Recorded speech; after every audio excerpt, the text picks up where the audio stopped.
Okay students, अब हम बात करते हैं classification of anti epileptic drugs. इसकी ट्रिक ये है कि आपने ये निमोनिक याद रखना है।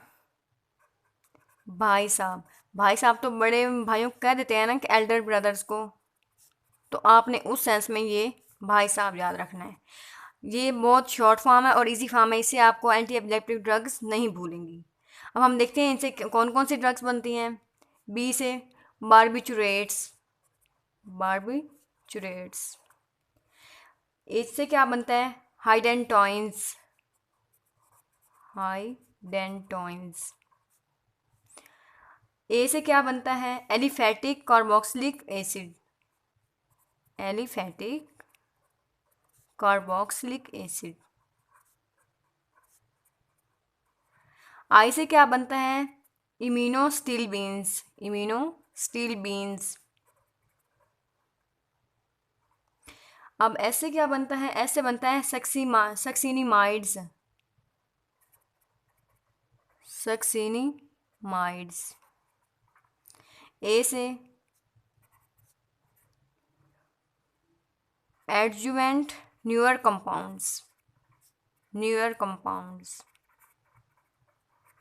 एंड लास्ट क्या है? बी से क्या बनेगा? बेंजोडाइएज़िपीन्स, बेंजोडाइएज़िपीन्स। अब हम इनकी फर्दर एग्जांपल्स देख लेते हैं, इनमें कौन कौन सी ड्रग्स शामिल हैं। बारबिचुरेट्स में फिनोबार्बिटोन, फिनोबार्बिटोन प्रेजेंट है। हाइडेंटॉइंस में कौन सी ड्रग्स प्रेजेंट हैं? Phenytoin, phenytoin and fosphenytoin, and fosphenytoin. Aliphatic carboxylic acids में कौन सी ड्रग प्रेजेंट हैं? इसमें है valproic acid, valproic acid and divalproex, and divalproex. Iminostilbenes में कौन सी ड्रग्स प्रेजेंट हैं? Carbamazepine, carbamazepine and oxcarbazepine, oxcarbazepine. Succinimides में कौन सी ड्रग्स प्रेजेंट हैं? जैसे कि आपको सक्सिनिमाइड्स, इसी तरह इसका दूसरा नाम क्या है? इथोसक्सीमाइड, इथोसक्सीमाइड ड्रग शामिल, इथोसक्सीमाइड। और न्यूअर कंपाउंड्स में कौन से ड्रग्स प्रेजेंट हैं? गैबापेंटीन, गैबापेंटीन, लेमोट्राइजिन, विगाबैट्रिन एंड टोपिरामेट, टोपिरामेट। और बेंजोडाइएज़िपीन्स में कौन से ड्रग्स प्रेजेंट हैं? इनमें है क्लोनाजिपिम, क्लोनाजिपाम, सिपाम, डाइएज़िपाम एंड लोरेज़िपाम। ये हैं इसके ड्रग्स। ठीक हो गया, आपने ये ड्रग्स इनके नाम याद रखने हैं और इनकी जो क्लासिफिकेशन है, अगर आपको भाई साहब ये निमोनिक ट्रिक याद है तो आप इजीली इनसे ड्रग्स बना सकते हैं। ठीक हो गया। अब हम फर्दर इनकी एक एक ड्रग्स के बारे में उनकी डिटेल पढ़ेंगे। सबसे पहले हम बात कर लेते हैं फिनोबार्बिटोन की। फिनोबार्बिटोन जो है first effective organic anti seizure agent है, फर्स्ट इफेक्टिव है, पहली ड्रग है जो बहुत इफ़ेक्टिव है और as a anti epileptic drug. अगर हम इसके मैकेनिज्म ऑफ एक्शन की बात करें तो ये क्या करता है? क्लोराइड चैनल्स का ड्यूरेशन जो है वो इंक्रीज़ कर देता है। क्या करता है?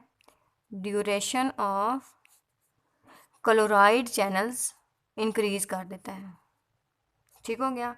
और उसके अलावा इसके फार्माकोलॉजिकल इफ़ेक्ट्स और क्या क्या हैं? ये क्या करता है? ये क्या करेगा? सीजर के थ्रेशोल्ड को इंक्रीज़ कर देगा। इंक्रीज़ किसको करेगा? सीयर्स के थ्रेशोल्ड को। जब थ्रेशोल्ड इंक्रीज हो जाएगा तो सीयर की जो ओरिजिनेशन का जो पॉइंट है वो प्रोलॉन्ग हो जाएगा, मीन्स उसे बहुत टाइम लगेगा उस पॉइंट तक पहुंचने के लिए। इसके अलावा क्या करेगा? किंडल्ड सीयर को भी सप्रेस कर देगा। सप्रेस किसको करेगा? डिक्रीज कर देगा किंडल्ड सीयर्स को। किंडल सीयर्स वो सीयर्स होते हैं जिनमें वो जो ड्यूरेशन ऑफ सीयर है वो इंक्रीज़ होता रहता है और आखिरकार वो कहाँ चला जाता है? प्लेटियो फेज तक पहुँच जाता है। तो ये क्या करेगी, ये ड्रग क्या करेगी, किंडल सीयर्स को भी सप्रेस कर देगी। अब हम बात कर लेते हैं इसके यूजेस की। ये जो है जनरलाइज टोनिकोलोनिक सीयर्स में यूज़ होती है। इसके अलावा पार्शियल सीयर्स जो थे, पार्शियल सीयर्स की टू टाइप्स थी, उन दोनों टाइप्स में ये ड्रग यूज़ होती है। कौन कौन से, simple partial seizures and complex partial seizures में ये इसके यूजेस हो गए। अब हम बात कर लेते हैं इसके एडवर्स इफ़ेक्ट्स की। एडवर्स इफ़ेक्ट्स के लिए आपने जो निमोनिक याद रखना है वो है मिस्टर बॉस, ये आपने नहीं भूलना, मिस्टर बॉस। अब मैं आपको बताती हूँ कि इसके कौन कौन से एडवर्स इफेक्ट्स बनते हैं। एम से क्या बनेगा, megaloblastic anaemia, megaloblastic anaemia. R से क्या बनेगा, रैशेज, हाइपर सेंसिटिविटी रिएक्शंस,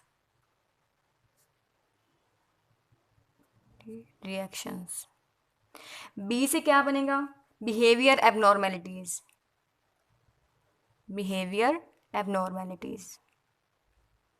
अगर आप चीज़ों को ट्रिक से याद करेंगे तो वो आपको बाद में नहीं भूलेंगी। ठीक हो गया। अब ओ से क्या बनता है, ओस्टियोमिलेशिया, ओस्टियोमिलेशिया। और एस से क्या बनेगा, सिडेशन। ये थे इसके साइड इफ़ेक्ट्स। ठीक हो गया। एडवर्स इफ़ेक्ट्स मिस्टर बॉस के नाम से याद रखनी है। बॉस बी से बन रहा है और ये भी क्या है, बारबिटोन है, तो ये चीज़ आप लोगों ने मिक्स नहीं करनी। अब हम बात कर लेते हैं फेनिटोइन की। फेनिटोइन भी बहुत इंपॉर्टेंट ड्रग है, एंटी एपिलेप्टिक बहुत इंपॉर्टेंट ड्रग है। इसमें हम पहले बात कर लेते हैं इसके मैकेनिज़्म ऑफ एक्शन की। तो ये क्या करता है, ब्लॉक कर देती है voltage dependent sodium channels, voltage dependent calcium channels. और किसको ब्लॉक करेगी, ब्लॉक कर देगी वोल्टेज डिपेंडेंट कैल्शियम चैनल्स को। और जो कैल्शियम चैनल से, जो कैल्शियम इंड्यूस्ड प्रोसेस से बन रही थी हार्मोन्स और न्यूरोट्रांसमीटर्स, उनको भी क्या करेगा, इनहिबिट कर देगा। हार्मोन्स एंड न्यूरोट्रांसमीटर्स जो कि कैल्शियम इंड्यूस सिक्रेटरी प्रोसेस से प्रोड्यूस हो, किससे हो रही थी, कैल्शियम जो इंड्यूस कर रहा था सिक्रेटरी प्रोसेस को, वो भी क्या हो जाएगा, इनहिबिट हो जाएगा। इसके अलावा ये क्या कर देती है, इसको भी इनहिबिट कर देती है, इन दोनों चैनल्स को भी ब्लॉक कर देती है। इसके अलावा क्या करती है, इसका फोर्थ जो है एक्शन, पोस्ट टैटनिक पोटेंशिएशन को भी इनहिबिट कर देती है। पोस्ट टैटनिक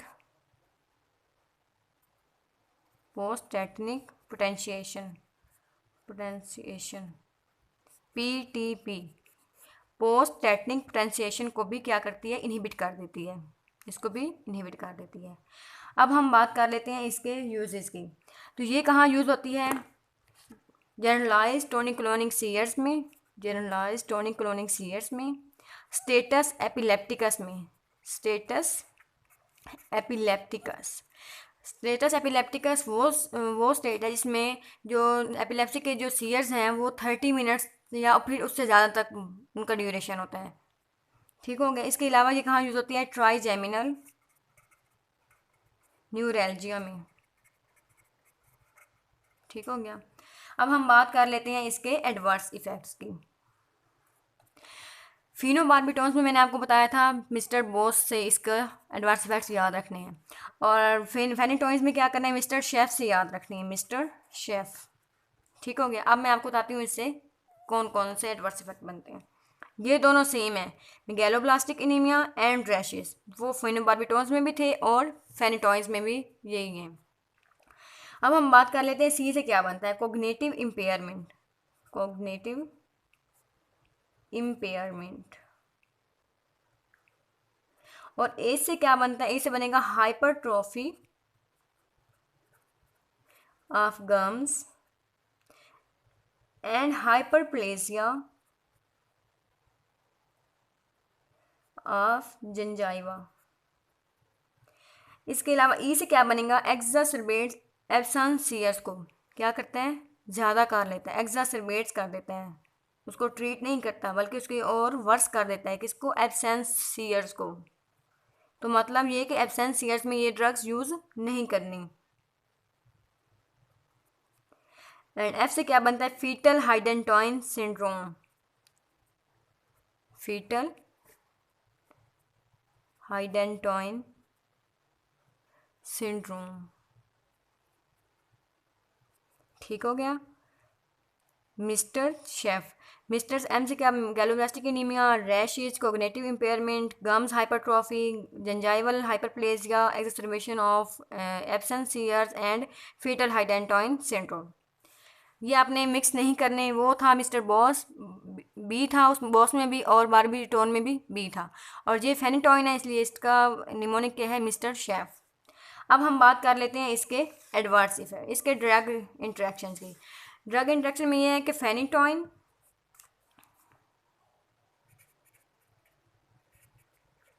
इसके क्या है ड्रग इंट्रैक्शन, इसमें क्या है फेनिटॉइन और कार्बामेजिपिन जब देते हैं साथ में, कार्बामेजिपिन, तो ये एक दूसरे के मेटाबॉलिज्म को इंक्रीज कर देते हैं, मेटाबॉलिज्म को क्या करेंगे, इंक्रीज कर देंगे।